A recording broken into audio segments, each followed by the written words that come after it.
Imagine for a moment that you are the captain of a great sea voyaging vessel, setting out on a journey to an island you've never been to before, but you know has many great riches.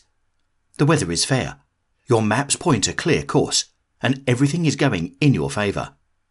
However, as you set out on your journey, you discover that your crew members have started to grumble. It seems they have doubts as to whether the island exists, whether the ship can actually make the journey, and whether they really deserve the riches, should they find them. The crew decides to mutiny, turn the ship back around, and head for the port where they came from. That seems a bit silly, doesn't it? Not deserve the riches? Even though everything was going well, and you, the captain, knew exactly where you were going and what you would find there, they still had doubt. Unfortunately, we do this to ourselves all the time. We sabotage our own endeavours by overthinking the whole thing, casting doubt on ourselves and reverting back to our old habits. Instead of asking out the person we'd really like to be with, starting the business we've always dreamed of, working out regularly, or any other number of important actions we know we should take in order to have a happy, fulfilling life, we mutiny ourselves and send us back where we came from. Nothing changes, and we never find the treasure. But we can gain control of the crew members, that are our emotions, by following a few steps to make sure we forge ahead despite the fear. The first thing we can do is change the way we think about our goals.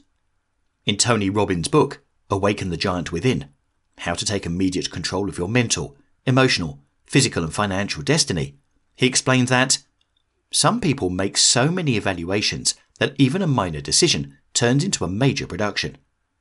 In order to exercise, they must 1. Get up, 2. Find some workout where they don't look too fat in, 3.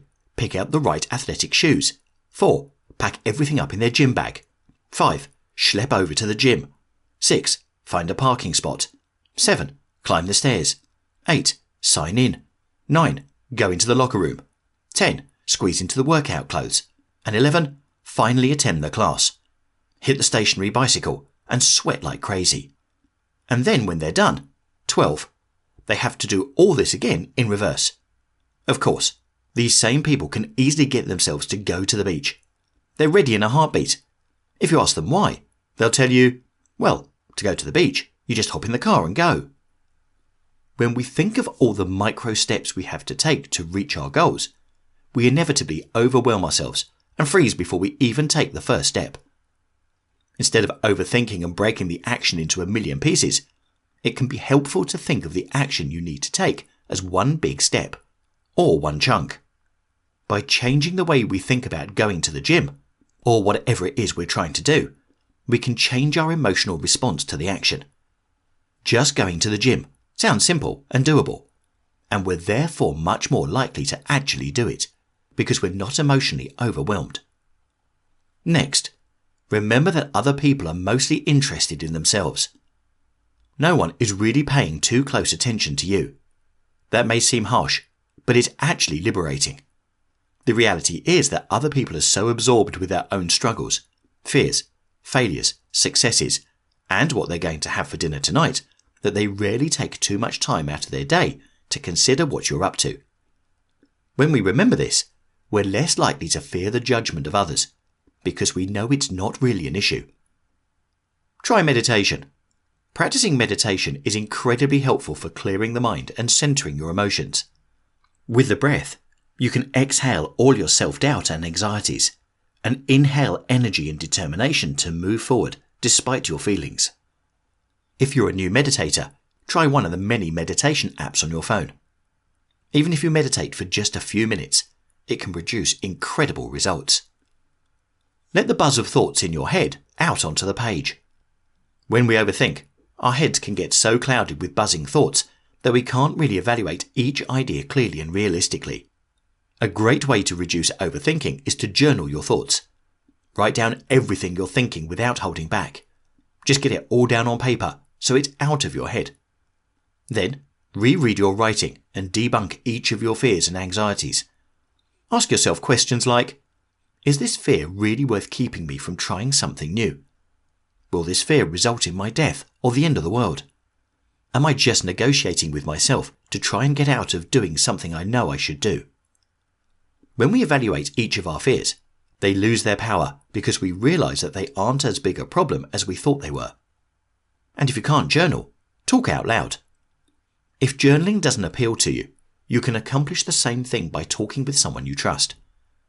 Airing your thoughts and feelings often makes them lose their power. So you can move forward with your goals. You might realize that your overthinking has been ridiculous and the problem isn't so complex.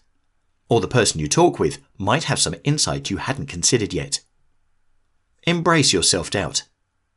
One of the best things we can do to overcome our self-doubt is actually embrace it. Make the decision to embrace your discomfort and embarrassment. Adopt a learning mindset and accept that failure is a possibility. And that's okay. Ask yourself, what's the worst that could happen if I fail? If the answer does not include dying, then you will probably be fine. We have to realize that the only way to learn is to try new things. Which means we'll probably end up messing things up sometimes and looking a little silly. Remember, that's part of the process and totally natural. In fact, you can even plan on doing it wrong first. This will give you the permission to let go of perfection. Most importantly, take action anyway. After you embrace your self-doubt and embarrassment and fear and anxiety, you have to take action in spite of them. When we take action, we accomplish a variety of things. 1. We stop overthinking because we're focused on moving forward. 2. We actually move towards our goal, obviously. And 3. We give ourselves momentum so the next time we encounter self-doubt, we remember that the last time wasn't so bad and we can forge ahead regardless. Repeat, repeat, repeat. Continue this process over and over again until you gain confidence in yourself that you can achieve your goals and that you are not an imposter. Self-doubt is a habit, but so is self-confidence. To replace the one with the other takes a bit of time. To break the self-doubt habit, you have to repeatedly take action despite your feelings. Nothing stings more than not reaching your full potential because you sabotaged yourself by thinking you weren't good enough, smart enough, or whatever enough. Not being whatever enough should not be the barrier to entry for trying to achieve something meaningful. So, don't let yourself be the reason you didn't even try, and don't let those pesky crew members steer your ship away from its destination.